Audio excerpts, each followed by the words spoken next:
Hello, I'm Jessica Govea. I'm 26 years old, originally from Lansing, Michigan.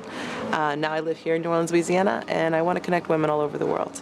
I moved here from Michigan to pursue my career in filmmaking, started in locations, did art department stuff, and that's where I am right now. I'm set dressing, prop assisting, which has really been a lot of fun. The last year has been a lot of learning and growing. And my job is a lot of physical labor, which, being a female in that industry, people often wonder, like, can she do it, or is it all right that she's in this, and why is she actually here? So it's been an interesting dynamic of, like, picking your battles of, you know, when to stand up for yourself and stand up for your entire gender, and when you just want to do your job and go home. Moving to New Orleans and living in New Orleans has definitely taught me a lot about self-awareness and about accountability and checking in with yourself. A lot about the role you play in your culture and your society. The community here is very fierce. It's very familial. Obviously there's a lot of history here. A lot of bad and good has happened here. The city's been through a lot.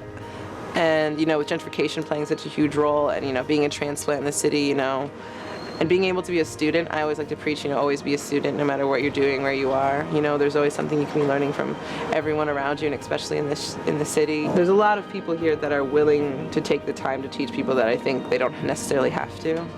Because of the rise of gentrification, because of, you know, everything happening with Black Lives Matter, because of the rise in this country, really. And it's really heated here. I mean, we're in the South, you know, but we're kind of like on an island of New Orleans because it's so much different from the rest of Louisiana. They have such a different perspective and acceptance here. That really gave rise to me to, you know, questioning myself a lot about my role in community and society, and always wanting to be better, always wanted to question myself. That's really been helpful. The amount that I've grown here as a person has been substantial and, like, unparalleled to anywhere else I've ever lived.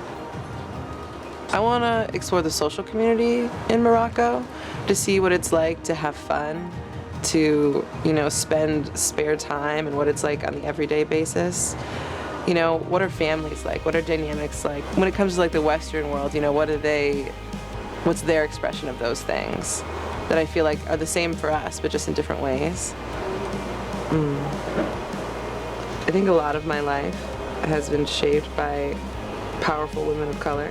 You know, I was raised by Spanish women, and I think by going to Morocco and meeting these women, living, you know, similar but on the other side of the spectrum of oppression in their own lives and their own straits. I'm excited to meet these Moroccan women and to, you know, take a minute to walk in their shoes and to learn from them. I think they're going to have a lot to share, and we're going to be really excited with what we're going to be able to learn. My goal with working on this show is to give women a platform and representation from all different walks of life, and that's through educating and connecting them.